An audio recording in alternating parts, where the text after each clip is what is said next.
तो आज का लेक्चर आपके पास आ चुका है क्लास 12 के केमिस्ट्री का। देख सकते हो चैप्टर आपका है डीएनए ब्लॉक एलिमेंट्स। ठीक है ना, इसका हम लेक्चर देखने वाले हैं। तो आज आपका मोटिवेशनल साइड क्या रहा, सुनो एक बार, और इसको जिंदगी में जरूर उतारने के प्रयास करना। ठीक है ना। काम करो ऐसा कि एक पहचान बन जाए। काम करो ऐसा कि एक पहचान बन जाए। हर कदम ऐसे चलो कि निशान बन जाए। हर कदम ऐसे चलो कि निशान बन जाए। यहाँ जिंदगी तो हर कोई काट लेता है। यहाँ जिंदगी तो हर कोई काट लेता है। जिंदगी जियो इस कदर की मिसाल बन जाए, मिसाल बन जाए। तो याद रखना मेरे दोस्त, देखो जिंदगी यहाँ पे हर कोई काटता है, लेकिन आप जिंदगी इस प्रकार से जीना है ना कि एक मिसाल बन जाए और एक बहुत बड़ा आप हस्ती बन जाओ। उसके लिए आपको पढ़ना पड़ेगा। उसके लिए आपको मेन, देखो पढ़ने का मतलब ये नहीं कि नौकरी लेना है, नहीं। पढ़ने के मतलब है कि पढ़ के कुछ आगे कुछ करना है। ठीक है ना मेरे दोस्त। तो चलो हम इस लेक्चर को शुरू करते हैं, डीएनए ब्लॉक एलिमेंट्स, जिसका हम शॉर्ट क्वेश्चन आंसर लेके आ चुके हैं। और जो भी इस टॉपिक में पढ़ना है हमको, टोटल हम टॉपिक को पढ़ाने के लिए आ चुके हैं। चलिए, तो सबसे पहला क्वेश्चन है कि डी ब्लॉक के तत्व क्या है। देखिए डी ब्लॉक के तत्व होता क्या है और इसका इलेक्ट्रॉनिक विन्यास क्या होता है, जो आपके एग्जाम में पूछे जाएंगे। तो डी ब्लॉक के तत्व क्या, समझने के प्रयास कीजिए मेरे दोस्त। और यह क्वेश्चन याद रखना, डी ब्लॉक के तत्व, इसमें लघुत्तरीय, दीर्घोत्तरीय सब क्वेश्चन इन्वॉल्व है। चलिए देखिए, डी ब्लॉक के तत्व वे तत्व होते हैं जिसका अंतिम इलेक्ट्रॉन डी ऑर्बिटल या डी उपकक्षक में प्रवेश करता है। यानी चाहे कोई भी बात कर ले, ठीक है ना। स्कैंडियम की बात कर लेते हैं हम लोग। एससी क्या है हमारा, स्कैंडियम है, जिसका परमाणु संख्या 21 होता है। अगर इसका हम इलेक्ट्रॉनिक विन्यास लिखे तो क्या होगा मेरे दोस्त, 1s2 2s2 2p6 3s2 2p6 3s2, उसके बाद 3p कितना हुआ 6, यानी कि 3p उसके बाद 4s2। अब देखो कितना हो जाएगा, तो 6 18 2 20। अब जैसे ही जाएंगे तो हमारा डी में घुसेगा, क्या हो जाएगा, हमारा डी में जाएगा। क्योंकि आपको 1s2 2s2 3p से आप वहां पे 3s2, उसके बाद 4s2, उसके बाद हो जाएगा 4p, क्या हो जाएगा 4p 4d1, डी में घुस जाएगा। यानी कि डी ऑर्बिटल में होता क्या है कि वैसा एलिमेंट्स जिसका अंतिम इलेक्ट्रॉन डी ऑर्बिटल में समाप्त होता है। कहां होता है, डी ऑर्बिटल में समाप्त होता है। स्कैंडियम के लिखेंगे आर्गन, ए आर आर्गन, ठीक है ना। उसके बाद 4s2, आर्गन 18 20, 4s2, उसके बाद 3d क्या हो जाएगा 3d1, यह आपका हो जाएगा, क्या हो जाएगा 3d1। और यह हमारा आर्गन जो है, आर्गन का हम लिखते हैं 1s2 2s2 2p6 3s2 3p6। इतना हमारा जो होता है ना, ये हमारा आर्गन होता है। और 4s2 3d1 क्या हो जाएगा, तो लास्ट क्या है हमारा, लास्ट हमारा डी ऑर्बिटल में समाप्त हो रहा है। इसी वजह से हमको डी ऑर्बिटल संक्रमण तत्व कहते हैं उसको। ठीक है ना, समझने का प्रयास कीजिए। डी ब्लॉक के तत्व वैसे तत्व होते हैं जिसका अंतिम इलेक्ट्रॉन डी उपकक्षक या डी ऑर्बिटल में प्रवेश करता है, डी ब्लॉक के तत्व कहलाता है। और इसका इलेक्ट्रॉनिक विन्यास n-1 d1 to 10 ns1 to 2 होता है। और ये आपको ऑब्जेक्टिव में पूछेगा कि डी ऑर्बिटल का इलेक्ट्रॉनिक विन्यास कितना होता है। तो डी ऑर्बिटल का इलेक्ट्रॉनिक विन्यास आपके पास होता है n-1 d की power 1 minus 10 n1 ns1 to 2 होता है। ये में बेसिकली क्या होता है, डी ऑर्बिटल का आपको इलेक्ट्रॉनिक विन्यास होता है। चलिए अगला क्वेश्चन आपको बनने का प्रयास करें हम। अगला क्वेश्चन आपके सामने, संक्रमण तत्व क्या है। एक चीज आपको बता दें, डी ब्लॉक के तत्व को ही संक्रमण तत्व कहा जाता है। और जो डी ब्लॉक के तत्व होता है ना, वो 21 से 30 तक के तत्व हमारा डी ब्लॉक का तत्व होता है। 21 से 30 आई मीन स्कैंडियम से जिंक तक का तत्व हमारा संक्रमण तत्व कहलाता है। ये सब ऑब्जेक्टिव में काम आएगा, याद रखना।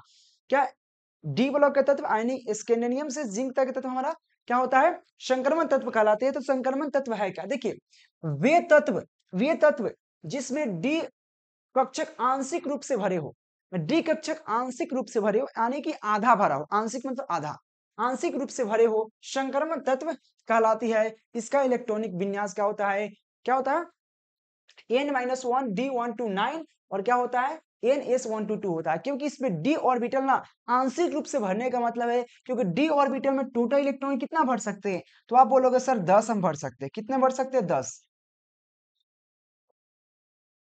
10 हम टोटल इलेक्ट्रॉन इसमें भर सकते हैं, टोटल 10 इलेक्ट्रॉन भर सकते हैं, तो 10 इलेक्ट्रॉन आप कम से कम इसमें भर सकते हो। तो याद रखना मेरे दोस्त, 10 इलेक्ट्रॉन अगर इसमें भर सकते हो आप, तो एक चीज ध्यान में, बस यही चीज एक ध्यान में रखना है कि यह आंशिक रूप से भरा होना चाहिए, यानी कि अगर यहाँ पे देखो D1 to 9 क्यों लिखा हुआ, क्योंकि एक कम होना चाहिए आंशिक रूप से, मतलब उसमें कम होना चाहिए, पूरा भरा नहीं होना चाहिए, मतलब अधूरा होना चाहिए।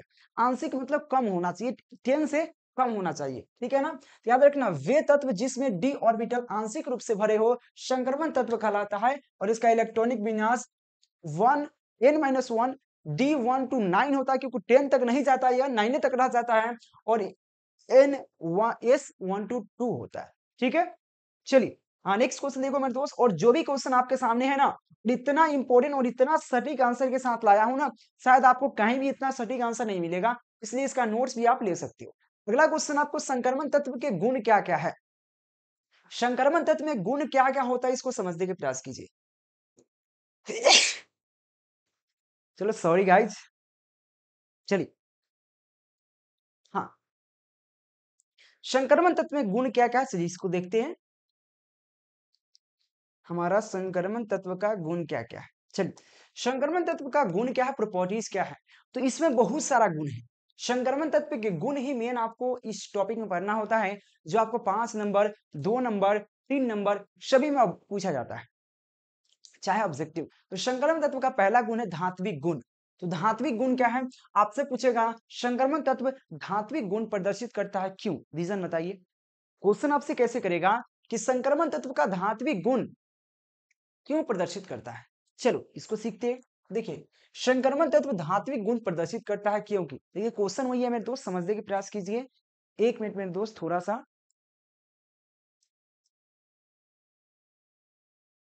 हाँ देखो, आपसे कहा गया कि संक्रमण तत्व धात्विक गुण प्रदर्शित करता है क्यों। आपसे क्वेश्चन है कि संक्रमण तत्व धात्विक गुण प्रदर्शित करता है क्यों, ठीक है ना। इसका रीजन बताना है, तो डिफिनेशन में लिखना है कि संक्रमण तत्व धात्विक गुण प्रदर्शित करता है क्योंकि, यहां तक तो आप लिख ही सकते हो। सभी संक्रमण तत्व क्या होता है, धातु होते हैं। जितना संक्रमण तत्व है, चाहे स्कैंडियम से जिंक तक की बात कर ले, टोटल के टोटल क्या है, धातु है। टोटल के टोटल क्या है, धातु है, ठीक है ना। चाहे आपको जिंक की बात करें, क्रोमियम की बात कर ले, मैग्नीज की बात करें, लोहा की बात कर ले, निकल की बात कर ले, कॉपर की बात कर ले, सभी के सभी क्या हमारे पास यहाँ पे टोटल के टोटल लोहा है, धातु है, ठीक है ना। सीधा कहिएगा संक्रमण तत्व धात्विक गुण प्रदर्शित करता है क्योंकि संक्रमण तत्व क्या है, सभी के सभी क्या है, धातु है। इसमें धातु के सभी गुण मौजूद है। इसमें एक विशेष प्रकार का क्या होती है, चमक होती है। यह कठोर होता है, यह तन्य होता है, इसका द्रव्यमान और क्या, द्रव्यमान और क्वथनांक का मान उच्च होता है, यह विद्युत और ऊष्मा का सुचालक होता है।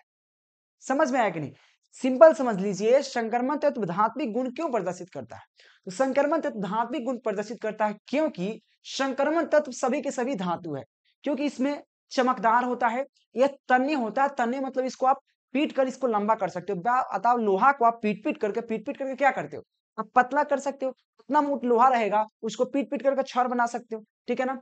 वो तन्य होता है, वो कठोर होता है, उसको पीटेगा ना, ठन ठन ठन ठन आवाज आएगा, कठोर होता है, लोहा कठोर होता है। साथ में कठोर के साथ साथ वह विद्युत एवं ऊष्मा का चालक होता है, उससे विद्युत धारा प्रवाहित कर सकते हैं, वह हीट हो जाएगा। अगर आप चालक को एक छोर में आप गर्म करोगे, यह भी गर्म हो जाता है, एक दूसरे से गर्म हो जाएगा, थोड़ा टाइम लगेगा लेकिन गर्म हो जाएगा। इसी वजह से क्या है, हमारा संक्रमण तत्व धात्विक गुण प्रदर्शित करता है। तो आपको ये चीज समझ में आ गया कि संक्रमण तत्व धात्विक गुण क्यों प्रदर्शित करता है। तो डिफिनेशन बहुत इजी है, आपको लिखना है संक्रमण तत्व धात्विक गुण प्रदर्शित करता है क्योंकि संक्रमण तत्व सभी के सभी धातु है, धातु है। और यह क्या होता है, चमकीला होता है, और यह कठोर होता है, और यह तन्य होता है, और यह विद्युत और ऊष्मा का सुचालक होता है। इसलिए क्या है, संक्रमण तत्व हमारा जो भी संक्रमण तत्व है वो हमारा क्या है, धात्विक गुण प्रदर्शित करता है। अपने तौर तरीका से लिख सकते हो, मैं जितना बार बोलूंगा अलग अलग हमारा डिफिनेशन बन के तैयार हो जाएगा। सीधा लिखिएगा धातु, और धातु सभी, और इसमें धातु का सभी गुण मौजूद है। इसमें एक विशेष प्रकार की चमक होती है, एक कठोर होता है, एक तन्य होता है, इसका द्रव्यमान और क्वथनांक उच्च होता है, इसको गलाना काफी मुश्किल है। ऐसा नहीं कि लोहा है, लोहा का अब चूल्हा में रख दीजिए गर्म हो जाएगा, नहीं, गलना मुश्किल है, इसका क्वथनांक बहुत ज्यादा होता है, इसका गलनांक बहुत ज्यादा होता है। इसका गलनांक और क्वथनांक काफी उच्च होता है, और यह विद्युत और ऊष्मा का सुचालक होता है। चलिए, तो धात्विक गुण समझ में आ गया। अगला क्वेश्चन आपसे पूछता है कि ऑक्सीकरण अवस्था, यानी कि संक्रमण तत्व हमारा ऑक्सीकरण अवस्था को प्रदर्शित करता है। कैसे करता है, चलो इसको सीखते हैं। देखो संक्रमण तत्व क्या है, भिन्नात्मक ऑक्सीकरण अवस्था को प्रदर्शित करता है, अलग अलग ऑक्सीकरण अवस्था को प्रदर्शित करता है। जरूरत नहीं कि एक ही करे, सबका अलग अलग ऑक्सीकरण अवस्था होता है, ठीक है ना। तो संक्रमण तत्व भिन्नात्मक ऑक्सीकरण अवस्था प्रदर्शित करता है क्योंकि, इसका रीजन बताइए, क्योंकि क्या होता है, एनएस और एनडी इलेक्ट्रॉन बंधन के निर्माण में एक साथ भाग लेता है। जो भी हमारा संक्रमण तत्व होगा, संक्रमण तत्व का इलेक्ट्रॉनिक विन्यास ज्ञात कर लीजिए। चाहे लोहा की बात कर ले, लोहा, लोहा की परमाणु संख्या कितना होता है आप बता पाओगे, बहुत ईजी है। आप लोहा के परमाणु संख्या क्या होता है, Fe जो लोहा होता है उसका परमाणु संख्या 26 होता है, और ये भी संक्रमण तत्व है। अगर इसका इलेक्ट्रॉनिक विन्यास लिखोगे तो मैं शॉर्ट में लिखूंगा, क्या हो जाएगा आपको, आर्गन, आर्गन 18 होता है, और 4s2 18 2 20 और 3d 6। यह क्या है, एस और डी एक साथ भाग ले रहा है। याद रखना एस और डी, अंतिम कक्षा में एस और डी एक साथ भाग लेता है। देखो एन एस और एन डी, यानी कि 4 हमारा एन है, एस है, और क्या है यहाँ पे एन है और डी है। तो एन एस और एन डी एक साथ भाग लेता है। याद रखना, देखो वही चीज लिखा हुआ है, संक्रमण तत्व भिन्नात्मक ऑक्सीकरण अवस्था प्रदर्शित करता है क्योंकि एन एस और एन डी इलेक्ट्रॉन बंधन के निर्माण में एक साथ भाग लेता है। इसी वजह से संक्रमण तत्व हमारा भिन्नात्मक ऑक्सीकरण अवस्था प्रदर्शित करता है। देख सकते हो इलेक्ट्रॉन, चाहे किसी के बता लो आप, किसी के बना लो। जिंक की बात कर ले, जेडन क्या हमारा जिंक है, जिंक का परमाणु संख्या 30 होता है। क्या करोगे आप, A R organ, A R organ, ठीक है, मैं इसको हटाता हूं। Argon 18, 4s2। अब क्या होगा, 18 2 20 और 3d 10, 3d 10। देखो यहाँ पे एन एस है, 4 की वैल्यू एन है, 4 का वैल्यू, एन का वैल्यू 4 है, और यहाँ पे एन का वैल्यू क्या है, 3 है, एन डी। यानी कि दोनों एक साथ भाग लिया। चाहे कोई भी संक्रमण हो, चाहे स्कैंडिनियम की बात करिए, स्कैंडिनियम क्या होता है, 21 होता है, 21 होता है ना। तो इसका बना के देख लो, तो क्या होगा, आर्गन 18, आर्गन 18, ठीक है ना, 4s2 18 2 20 और 3d 1। भाई कभी भी आओगे ना तो आपको इसमें एस और डी एक साथ लगेगा। देखो यहाँ पे एन एस है, एन डी है, यानी कि एस और डी एक साथ ही भाग लेता है, इसीलिए हमारा संक्रमण तत्व ऑक्सीकरण अवस्था को प्रदर्शित करता है। तो आपको ये चीज समझ में आया होगा। चलिए अगला क्वेश्चन देखो मेरे दोस्त, ऐसे यहाँ पे लिखा हुआ है, देखो यहाँ पे वेजियम का लिखा हुआ है 23 होता है, और देखो यहाँ पे एन और एस एक साथ भाग लिया है, ठीक है ना। अगला क्वेश्चन, अगला हमारा गुण क्या होता है, चुंबकीय गुण, क्योंकि हमारा संक्रमण तत्व चुंबकीय गुण प्रदर्शित करता है। सबसे पहला था धात्विक गुण। धात्विक गुण क्यों प्रदर्शित करता है, क्योंकि संक्रमण तत्व सभी के सभी धातु है, और यह सभी, इसमें धातु का गुण सभी मौजूद है। ये चमकीला होता है, कठोर होता है, ये कठोर होता है, तन्य होता है, इसका क्वथनांक उच्च होता है, या विद्युत ऊष्मा का सुचालक होता है। सबसे पहला इसका गुण था धात्विक गुण। सेकेंड आपका था ऑक्सीकरण अवस्था। संक्रमण तत्व भिन्नात्मक ऑक्सीकरण अवस्था का प्रदर्शित करता है। इसका रीजन क्या है, क्योंकि इसमें एन एस और एन डी एक साथ बंधन के निर्माण में भाग लेते हैं। थर्ड पॉइंट है चुंबकीय गुण। देखो संक्रमण तत्व क्या है, सिंबल, चुंबकीय गुण इसमें बिल्कुल मौजूद होगा, क्योंकि धातु है तो चुंबक तो होगा भाई, क्योंकि उसमें गुण यह होता है, क्योंकि धातु है वो चुंबकीय गुण होगा ही, सिंपल बात है, क्योंकि धातु जो है चुंबक की सटता है, इसलिए उसमें गुण तो जरूर होगा। सिंपल समझ लीजिए, संक्रमण तत्व क्या है, चुंबकीय गुण को प्रदर्शित करता है, क्योंकि क्योंकि यह चुंबक क्षेत्र से, क्या चुंबकीय क्षेत्र से आकर्षित होता है, और इसका चुंबकीय क्षेत्र से आकर्षण डी कक्षक में उपस्थित अयुग्मित इलेक्ट्रॉन के कारण होता है। देखो यह चीज ध्यान में रखना कि सिंपल जो भी धातु है, क्योंकि संक्रमण तत्व धात्विक गुण प्रदर्शित करता है, और जो भी धातु है वो चुंबक से आकर्षित होगा ही। सिंपल बात है, आप चुंबक यहाँ पे रख दो, कोई हम चुंबक ले लेते हैं, नॉर्थ और साउथ पोल यहाँ पे लेते हैं, साउथ या नॉर्थ पोल, देखे ये हमारा चुंबक है। अब बताओ यहाँ पे एक क्षेत्र बना हुआ है, अगर यहाँ पे लोहा रहेगा, लोहा कौन, संक्रमण, क्योंकि संक्रमण तत्व क्या है, टोटल के टोटल धातु है, टोटल के टोटल हमारा लोहा है, ठीक है ना, धातु है, यानी कि जैसे ही रखेंगे तो खींचेगा ना भाई, बिल्कुल खींचेगा। वही कहता है कि संक्रमण तत्व हमारा क्या चुंबकीय गुण प्रदर्शित करता है, क्योंकि चुंबकीय क्षेत्र से क्या होता है, आकर्षित होता है, और आकर्षित होने का रीजन क्या है, क्योंकि डी ऑर्बिटल में उपस्थित अयुग्मित इलेक्ट्रॉन। क्योंकि संक्रमण तत्व ही डिफिनेशन कहा जाता है कि वैसे तत्व जिसमें डी ऑर्बिटल क्या हो, आंशिक रूप से भरा हो, डी ऑर्बिटल क्या आंशिक रूप से भरा हो, थोड़ा सा भरा हो, ठीक है ना, आंशिक रूप से भरा हो, 9 तक आंशिक रूप से भरा हो। और आंशिक रूप से भरे मतलब होता है कि डी ऑर्बिटल अयुग्मित, और युग्मित क्या है, अगर आपका कोई भी ऑर्बिटल जिससे इसमें भरा हुआ है, ठीक है, ये आपका पेयर है, यानी कि ये युग्मित है। युग्मित मतलब ये सभी इलेक्ट्रॉन एक साथ भरा है। अगर आप एक एक करके भरोगे, जैसे हम आप पी ले लेते हैं, सपोज डेट ठीक है, एक एक करके भरा, एक एक करके भरने के बाद अयुग्मित यानी कि नॉन पेयर इसको कहते हैं, इसको पेयर कहेंगे, आई मीन युग्मित है, ये हमारा अयुग्मित है और आंशिक रूप से यह भरा हुआ है और पूर्ण रूप से भरा हुआ है। तो याद रखना संक्रमण तत्व आंशिक रूप से भरा होता है, इसी वजह से क्या होता है, आकर्षित होता है, क्योंकि चुंबकीय क्षेत्र से आकर्षित होगा, क्योंकि संक्रमण तत्व क्या है, धातु है, इसलिए आकर्षित होगा और इसका चुंबकीय क्षेत्र से आकर्षण डी ऑर्बिटल में उपस्थित अयुग्मित इलेक्ट्रॉनों के कारण होता है। इसमें दो रीजन आपको समझ में आ रहा है। पहला रीजन क्या है, क्योंकि संक्रमण तत्व धातु है इसलिए चुंबकीय क्षेत्र से आकर्षित होगा।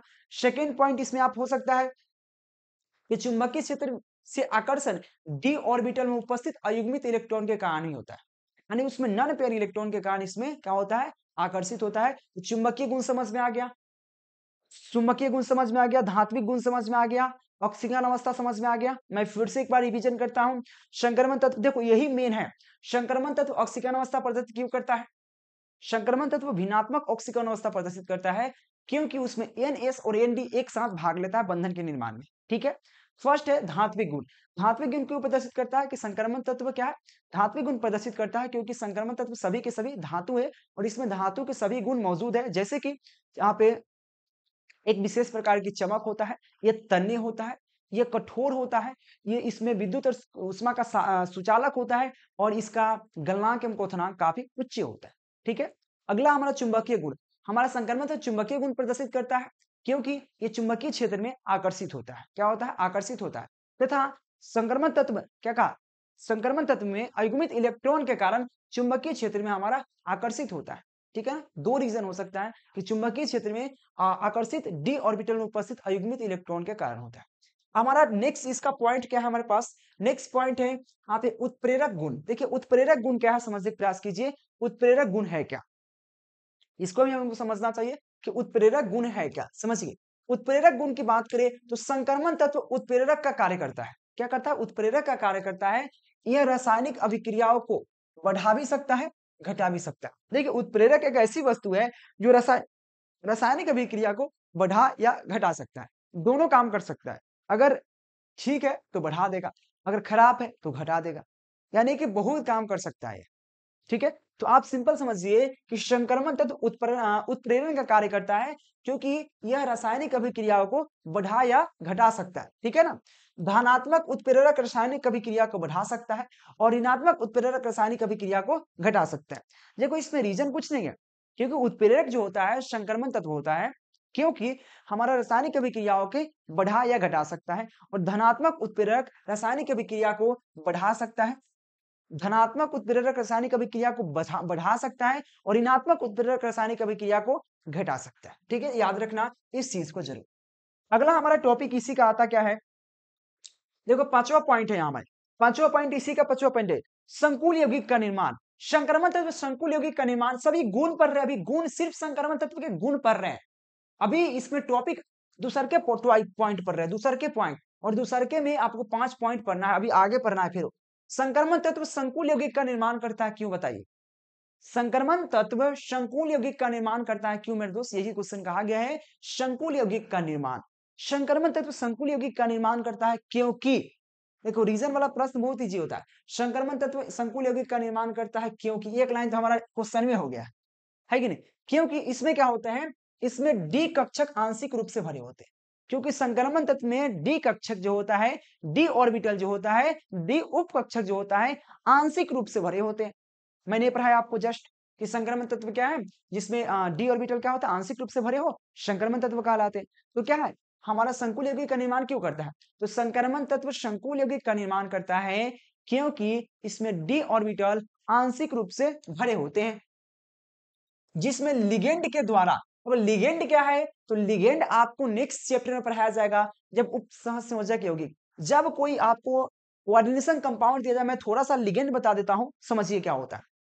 लिगेंड क्या है, अगर यहाँ पे CU दे रखा है, CuCl, CuCl2, ये हमारा क्या है, उपसंयोजक यौगिक है, और इस उपसंयोजक यौगिक का में लिगेंड क्या है, तो हमारा कोलाइड लिगेंड है। अगर बात करें FeNH2 का होल ट्वाइस Cl2, ठीक है, इसमें लिगेंड कौन है, तो लिगेंड आपका हमारे पास यह तो केंद्रीय धातु परमाणु है, लिगेंड आपका एमीन और क्लोराइड है, ये हमारा लिगेंड होता है जो कि नेक्स्ट चैप्टर में पढ़ना है, अगला चैप्टर में, ठीक है। लेकिन लिगेंड के बात आ गया तो लिगेंड जान लीजिए, यहाँ पे लिगेंड है किसी संगुल यौगिक में, ठीक है, केंद्रीय धातु परमाणु के साथ दो तत्व रहता है, किसी संकुल यौगिक में केंद्रीय धातु परमाणु के साथ जो तत्व रहता है उसको हम लिगेंड कहते हैं। इस प्रकार से आप डिफिनेशन कर सकते हो, ठीक है ना, क्योंकि हमारा ये केंद्रीय धातु परमाणु है, ये धातु है, ये भी धातु है, क्योंकि सभी क्या है धातु है, और धातु के साथ जो हमारे पास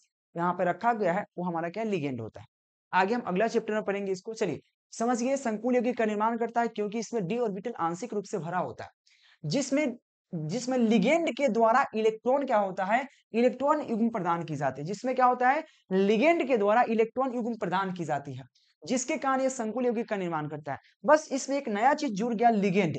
यह लिगेंड आपको नेक्स्ट चैप्टर में पढ़ना है, बशर्ते मोटे मोटे तौर पर समझिए कि केंद्रीय धातु परमाणु के साथ जो हमारे तत्व रहते हैं वो लिगेंड है, सीधा थोड़े मोटे मोटे तौर पर समझ सकते हैं। ऐसे आपको और प्यार से आपको नेक्स्ट चैप्टर में समझाएंगे लिगेंड होता क्या। चाहे लिगेंड की बात करें, चाहे द्विदंतुर, त्रिदंतुर, बहुदंतुर लिगेंड होता है, बहुत प्रकार के लिगेंड पढ़ना है आपको, सब पढ़ाएंगे। तो आप समझिए, संक्रमण तत्व संकुल यौगिक का निर्माण करता है क्योंकि इसमें डी ऑर्बिटल आंशिक रूप से भरा होता है, जिसमें क्या होता है, लिगेंड के द्वारा इलेक्ट्रॉन युग्म प्रदान की जाती है, जिससे संकुल यौगिक क्या होता है हमारा, जिसमें संक्रमण तत्व संकुल यौगिक का निर्माण करता है। अगला हमारा पॉइंट, इसी का अगला पॉइंट क्या है, चलो अगला पॉइंट है संक्रमण तत्व। संक्रमण तत्व रंगीन यौगिक का निर्माण करता है, क्यों? देखो यहाँ से क्वेश्चन उसी का पॉइंट है ये, लेकिन हमने नंबर डाल रखा है, कोई दिक्कत नहीं है। देखो उसी का पॉइंट है, संक्रमण तत्व का ये भी गुण ही है कि संक्रमण तत्व रंगीन क्यों होता है, बताइए भाई। कि संक्रमण तत्व तो सीधा कहिए डीडी संक्रमण के कारण रंगीन होता है। क्या होता है? डीडी संक्रमण के कारण रंगीन होता है, सीधा डीडी से एक लाइन में संक्रमण तत्व रंगीन होता है। डिफिनेशन बहुत ईजी, आप लिखिए संक्रमण तत्व रंगीन यौगिक का निर्माण करता है क्योंकि, एक लाइन डिफिनेशन हो गया, इतना जरूर लिखा हो जाता है भाई। देखो लिखा हुआ है संक्रमण तत्व रंगीन यौगिक का निर्माण करता है क्योंकि। अरे भाई क्वेश्चन ही उतना उतार दो, रीजन वाला प्रश्न तो और मजा आता है बनाने में, क्योंकि बस क्योंकि लगाना है लास्ट में, क्वेश्चन उतार के उसके बाद उसका एक रीजन बता दो, काम खत्म। देखो संक्रमण तत्व रंगीन यौगिक का निर्माण करता है क्योंकि संक्रमण तत्व क्या होता है, डी संक्रमण तत्व के डी कक्षक में उपस्थित अयुग्मित इलेक्ट्रॉन, क्योंकि संक्रमण तत्व में डी ऑर्बिटल जो होता है उसमें अयुग्मित इलेक्ट्रॉन होता है, आपको पता है जस्ट। तो संक्रमण तत्व में उपस्थित अयुग्मित इलेक्ट्रॉन क्या होता है, अयुग्मित इलेक्ट्रॉन प्रकाश किरण को अवशोषित करता है। क्या करता है? प्रकाश को किरण को अवशोषित करता है और यह रंगीन यौगिक का निर्माण करता है। क्या करता है? रंगीन यौगिक का निर्माण करता है। या आप इस प्रकार से भी कह सकते हैं कि संक्रमण तत्व डीडी संक्रमण के कारण रंगीन होता है। किसके कारण? तो डीडी संक्रमण के कारण रंगीन होता है। मैं फिर से एक बार रिवीजन करा दूं, संक्रमण तत्व रंगीन क्यों है? तो संक्रमण तत्व रंगीन यौगिक का निर्माण करता है क्योंकि डी ऑर्बिटल में उपस्थित अयुग्मित इलेक्ट्रॉन प्रकाश का किरण को अवशोषित करता है, प्रकाश को किरण को अवशोषित करता है, ठीक है ना, इसीलिए वह रंगीन यौगिक का निर्माण करता है। फिर से एक बार समझो मेरे दोस्त, संक्रमण तत्व रंगीन यौगिक का निर्माण करता है क्योंकि इसमें डी ऑर्बिटल में उपस्थित अयुग्मित इलेक्ट्रॉन प्रकाश के किरण को अवशोषित करता है, ठीक है ना, अवशोषित करता है और रंगीन यौगिक का निर्माण करता है। और संक्रमण तत्व डीडी संक्रमण के कारण रंगीन होता है, आप ये भी कह सकते हैं, ठीक है। चलिए नेक्स्ट क्वेश्चन की बात करिए। एक बार चैनल को सब्सक्राइब करके और दोस्तों के साथ जरूर शेयर कर दीजिएगा, क्योंकि आपसे रिक्वेस्ट यही होता है कि हमारे तरफ से पूरी तरह पूरी चैप्टर का आपको क्लास दिया जा रहा है। चलिए हम 5 नंबर क्वेश्चन क्या है, यहाँ पे आयनन एंथैल्पी क्या है, मेरे दोस्त समझिए। आयनन एंथैल्पी की बात करता हूँ, आयनन एंथैल्पी होता क्या है, ठीक है। आयनन एंथैल्पी की बात करें तो संक्रमण तत्व का आयनन एंथैल्पी का मान उच्च होता है। क्या होता है? संक्रमण तत्व में आयनन एंथैल्पी का मान क्या होता है? उच्च होता है, क्योंकि इसमें नाभिकीय क्या होता है, क्योंकि इसमें नाभिकीय आवेश उच्च होता है, क्योंकि इसका नाभिकीय जो चार्ज होता है ना, आवेश जो होता है काफी हाई होता है, काफी उच्च होता है। और नाभिकीय आवेश बढ़ने से क्या होता है? आयनन एंथैल्पी का मान बढ़ता है। आप वो आयनन एंथैल्पी क्या समझिए मेरे दोस्त, सीधा समझिए, संक्रमण तत्व आयनन एंथैल्पी का मान उच्च होता है। संक्रमण तत्व का आयनन एंथैल्पी का मान उच्च होता है क्योंकि इसका रीजन है क्योंकि यह नाभिकीय आवेश उच्च होता है, क्योंकि इसमें क्या होता है, नाभिकीय आवेश जो होता है काफी उच्च होता है और नाभिकीय आवेश बढ़ने से क्या होता है, आयनन एंथैल्पी का मान बढ़ता है, ठीक है। चलिए नेक्स्ट क्वेश्चन देखिए यहाँ पे, अगले का गुण है कि संक्रमण तत्व 3 प्रकार के होते हैं। संक्रमण तत्व कितने प्रकार के? 3 प्रकार के। एक प्रतिचुंबकीय, एक अनिचुंबकीय, एक लौ चुंबकीय। ये आपको फिजिक्स में ही पढ़ना है, केमिस्ट्री में चैप्टर 1 में ही पढ़ना है, आपको फिर से पढ़ने को मिल गया। तो आपको साथ प्रतिचुंबकीय, अणुचुंबकीय, लौ चुंबकीय आप अपना से भी लिख सकते हो, कोई दिक्कत नहीं है। सीधा समझिए, वे संक्रमण तत्व जो दुर्बल रूप द्वारा आकर्षित होता है, हमारा आकर्षित होता है, अणुचुंबकीय पदार्थ कहलाता है। देखिए अणुचुंबकीय पदार्थ क्या है? पहले अणुचुंबकीय, फिर प्रतिचुंबकीय, फिर लौ चुंबकीय। तो अणुचुंबकीय क्या है? वैसे संक्रमण तत्व जो दुर्बल बल द्वारा, क्या कहा? जो दुर्बल बल के द्वारा आकर्षित होता है। क्या होता है? दुर्बल रूप से आकर्षित होता है। आकर्षित तो होता है लेकिन दुर्बल रूप से आकर्षित होता है, अणुचुंबकीय कहलाता है। वे तत्व जिसमें अयुग्मित इलेक्ट्रॉन होता है। अणुचुंबकीय क्या है? वे तत्व जिसमें अयुग्मित इलेक्ट्रॉन होता है, हमारा अणुचुंबकीय होता है। जैसे देखो, इसका हम अगर mu equal to root under N into N plus two, हमारा यह अणुचुंबकीय के लिए आप बात कर सकते हो। या ऑक्सीजन की बात करें, हमारे क्या अणुचुंबकीय तत्व है। अणुचुंबकीय तत्व क्या है? वे तत्व या वे संक्रमण तत्व जो दुर्बल रूप से, क्या कहा? दुर्बल रूप से आकर्षित करता है, कमजोर रूप से, लेकिन आकर्षित खींचता है लेकिन बहुत कमजोर रूप से, अणुचुंबकीय पदार्थ कहलाता है। प्रतिचुंबकीय क्या है? वे तत्व या वे संक्रमण तत्व जो दुर्बल रूप से प्रतिकर्षित करता है, खींचता नहीं है, दुर्बल रूप से प्रतिकर्षित करता है, उसे हम प्रतिचुंबकीय पदार्थ कहते हैं। जैसे आगे हमारा होगा, देखो यहाँ पे क्या, वे पदार्थ जो चुंबकीय क्षेत्र में दुर्बल द्वारा प्रतिकर्षित करता है, ये भी दुर्बल रूप से करता है, लेकिन ये आकर्षित नहीं, सिर्फ प्रतिकर्षित करता है, जो अणुचुंबकीय पदार्थ का प्रतिचुंबकीय पदार्थ कहलाता है। और प्रतिचुंबकीय का मान क्या? प्रतिचुंबकीय आघूर्ण का मान शून्य होता है, ठीक है ना? शून्य होता है, क्योंकि इसमें डी ऑर्बिटल युग्मित होता है। क्या होता है? डी ऑर्बिटल में युग्मित इलेक्ट्रॉन होते हैं, पूर्ण रूप से भरा होता है, इसीलिए इसका मान शून्य होता है। यानी सीधा समझो मेरे दोस्त, प्रतिचुंबकीय पदार्थ क्या है? तो वैसे संक्रमण तत्व जो दुर्बल रूप से प्रतिकर्षित करता है, प्रतिचुंबकीय पदार्थ कहलाता है। और प्रतिचुंबकीय में आघूर्ण, प्रतिचुंबकीय में जो चुंबकीय आघूर्ण का जो मान होता है, शून्य होता है, क्योंकि प्रतिचुंबकीय पदार्थ में डी ऑर्बिटल युग्मित होता है, आई मीन पेयर होता है, एक अपने आप में पूर्ण भरा होता है, ये खाली नहीं होता।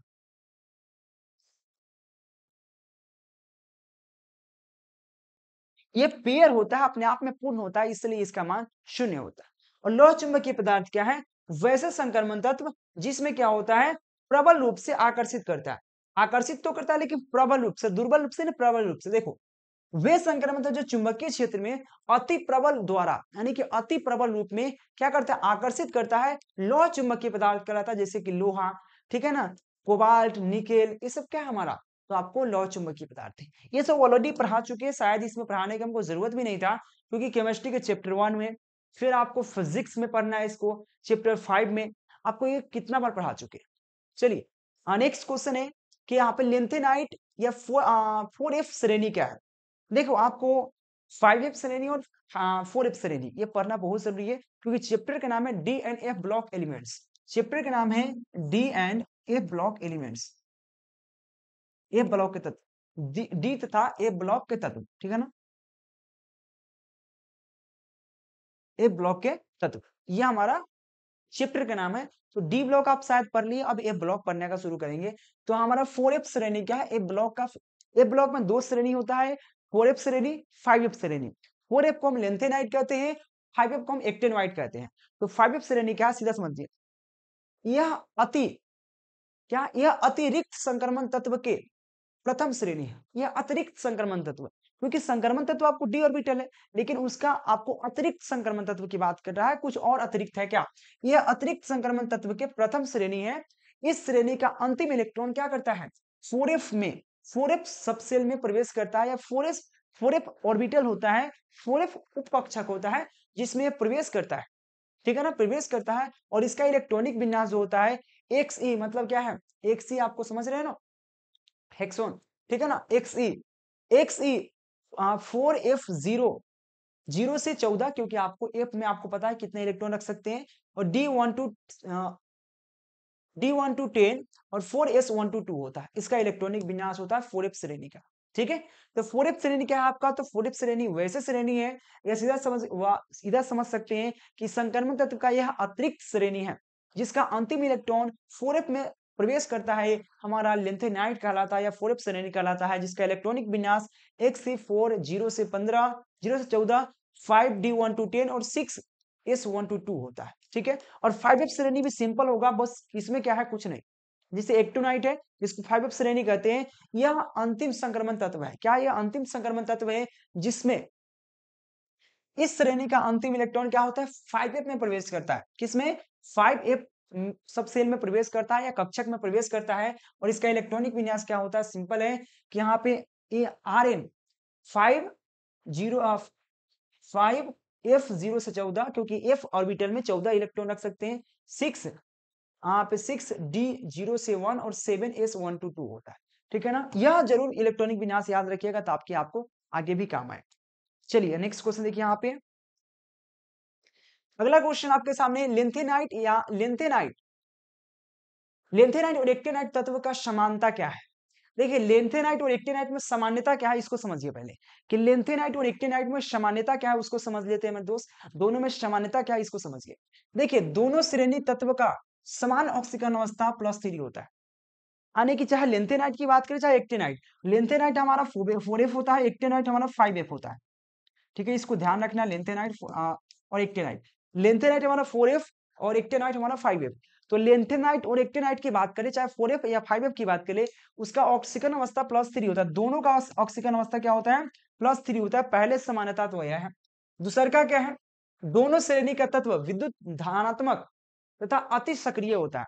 यह दोनों चाहे 4f की बात करें 5f की बात करें, यह क्या होता है, यह विद्युत धनात्मक होता है, साथ में यह अति सक्रिय होता है। विद्युत धनात्मक के साथ साथ क्या होता है, अति सक्रिय होता है। दोनों की बात कर रहे हैं, दोनों यह सामान्यता है।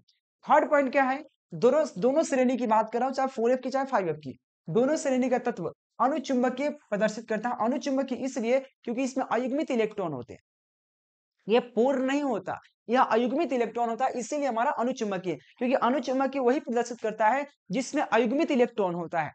अयुग्मित यानी कि पेयर नहीं होता, नन पेयर होता है। ठीक है ना, अयुग्मित इलेक्ट्रॉन होता है दोनों में।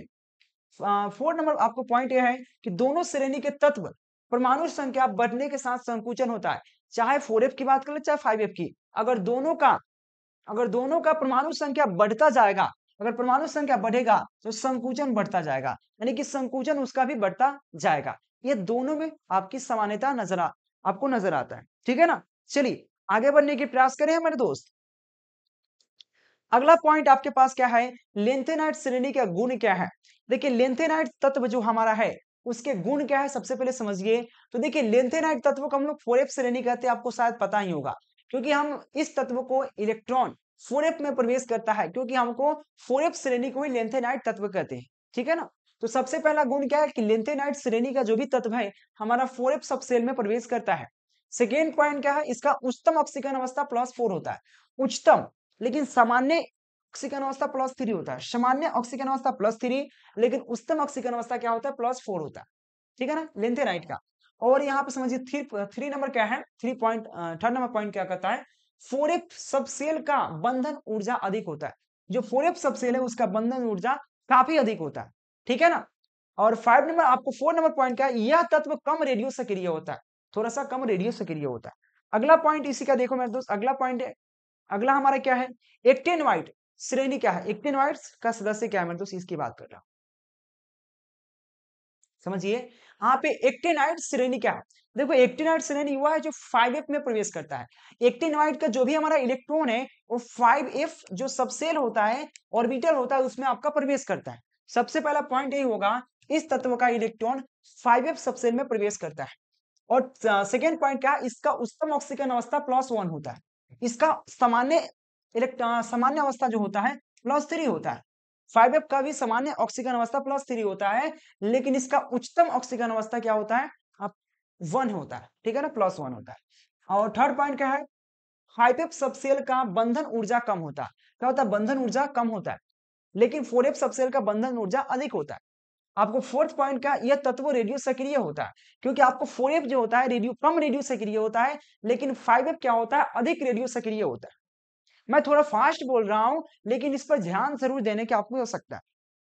चलिए अगले का पॉइंट की बात कर लेता हूं। यहाँ पे 12 नंबर क्वेश्चन क्या कहता है, अगले का क्वेश्चन आपके सामने क्या है मेरे दोस्त, यह को तत्व आपको कि डी ब्लॉक के तत्व यानी कि डी ऑर्बिटल या जो डी ऑर्बिटल का तत्व है यानी कि डी ऑर्बिटल को ही डी ब्लॉक कह सकते हैं, तो डी ब्लॉक के तत्वों को संक्रमण तत्व कहा जाता है। क्यों, समझिए। देखिए डी ब्लॉक के तत्वों को संक्रमण तत्व कहा जाता है क्योंकि डी ब्लॉक के तत्व एस ब्लॉक तथा पी ब्लॉक दोनों के गुण के मध्य संक्रमण का कार्य करता है। समझिए, डी ब्लॉक के तत्वों को संक्रमण तत्व कहा जाता है क्योंकि डी ब्लॉक के तत्वों में एस ब्लॉक और पी ब्लॉक पी ब्लॉक के तत्व के मध्य संक्रमण का कार्य करता है। संक्रमण करता अर्थात यह एस ऑर्बिटल के तत्व तथा पी ऑर्बिटल के तत्व के मध्य होता है। ये दोनों के मध्य होता है, बीच में होता है। जो डी ऑर्बिटल होता है वो एस ब्लॉक और पी ब्लॉक के मध्य होता है, डी ऑर्बिटल डी ब्लॉक। ठीक है ना, याद रखना। सिंपल क्या है कि डी ब्लॉक के तत्व को संक्रमण तत्व कहा जाता है क्योंकि डी ब्लॉक के तत्व एस ब्लॉक के तत्व तथा पी ब्लॉक के तत्व के गुणों के मध्य संक्रमण का कार्य करता है। अर्थात इसके गुण एस ब्लॉक के तत्व तथा पी ब्लॉक के तत्व के मध्य संक्रमण का कार्य करता है। ठीक है ना, इसीलिए हम इसको डी ब्लॉक के तत्व को संक्रमण तत्व कहा जाता है। नेक्स्ट क्वेश्चन है, डी ब्लॉक के तत्व उपसंयोजक यौगिक बनाते हैं, कारण बताइए। कि डी ब्लॉक के तत्व उपसंयोजक यौगिक बनाता है, इसका कारण बताना है मेरे दोस्त। कारण क्या क्या है समझिए। तो डी ब्लॉक के तत्व हमारा उपसंयोजक यौगिक बनाता है, इसका रीजन क्या समझिए। देखिए इसका मान, यह परमाणु का आकार छोटा होता है। डी ऑर्बिटल का जो होता है परमाणु का आकार छोटा होता है, इसका परमाणु का आकार छोटा होता है, डी ऑर्बिटल का परमाणु का आकार छोटा होता है। सेकेंड क्या, या इसमें प्रभावी नाभिकीय आवेश अधिक होता है। इसमें प्रभावी नाभिकीय आवेश क्या होता है, अधिक होता है। हाँ, थर्ड पॉइंट क्या है, इसके बाह्यतम कोश में खाली डी कक्षक उपस्थित होते हैं, क्योंकि आपको पता है डी ब्लॉक के तत्व जो संक्रमण तत्व है, इसके बाह्यतम कक्षा में जो डी ऑर्बिटल है ना, डी कक्षक में उपस्थित होता है। क्या होता है, ये बाह्यतम कोश खाली डी ऑर्बिटल उपस्थित होता है। इसमें बाह्यतम कोश में खाली डी कक्षक में की उपस्थिति होती है। उसमें एक खाली रहता है क्योंकि अयुग्मित रहता है, खाली रहता है, जिसके कारण लिगेंड अपने एकांकी इलेक्ट्रॉन युग्म प्रदान करता है। जिसके कारण इलेक्ट्रॉन यानी जो लिगेंड है वो एकांकी इलेक्ट्रॉन युग्म प्रदान करता है। ये इसके लिए क्या है, डी ऑर्बिटल। हमारा चैप्टर है पढ़ना उपसंयोजक यौगिक, जो हमारा चैप्टर नंबर 9 आपको अगला चैप्टर पढ़ना, यही हमारा डी ऑर्बिटल के बाद हमारा यही चैप्टर पढ़ना है, उपसंयोजक यौगिक। ठीक है, तो याद रहे उपसंयोजक यौगिक क्या है, तो इसका परमाणु का आकार छोटा होता है, इसके प्रभावी परमाणु संख्या का होता है, आवेश का मान अधिक होता है, इसके बाह्यतम कोश में क्या होता है, खाली डी कक्षक उपस्थित होता है। ठीक है ना, और इस जिसके कारण क्या होता है, लिगेंड अपने एकांकी इलेक्ट्रॉन युग्म को उसमें क्या करता है, दान करता है। यह चीज आपको देखने को मिलता है। तो यह आपका डी ऑर्बिटल का तत्व डी एंड ए ब्लॉक जो चैप्टर है उसको हमने पढ़ा आज, और इसमें जो भी टॉपिक आपको पढ़ना था मैं आपको पढ़ाने का प्रयास किया। और यह जो बेसिकली हमारे पढ़ाने का तरीका है, शॉर्ट मेथड से पढ़ाने का तरीका है, याद रखिए। ठीक है ना, जिसको आप याद करके अच्छे से अच्छे नंबर गेन कर सकते हैं। अब अगर आप सोचिएगा कि पूरे डीप में जाकर पढ़ा है, पूरे एकदम अंदर एकदम पूरा, तो उसके लिए आपको पूरे एकदम लाइन बाय लाइन पढ़ना होता है। और ये आपको मेन टॉपिक आपका है, मेन टॉपिक है। ऐसे डीप तो है लेकिन मेन टॉपिक है, क्योंकि बुक में बड़ा बड़ा कथा लिखा रहता है, उस कथा को नहीं समझाते, बस मेन टॉपिक को समझाने का प्रयास करते हैं। तो आपको समझ में आया होगा। चैनल को सब्सक्राइब करके बेल आइकन दबा लीजिएगा। जो भी टॉपिक, एक भी टॉपिक छूटेगा तो कमेंट करके बताइएगा, मैं उसको जरूर हम टेक ओवर करने का प्रयास करेंगे। Thank you watching for this video.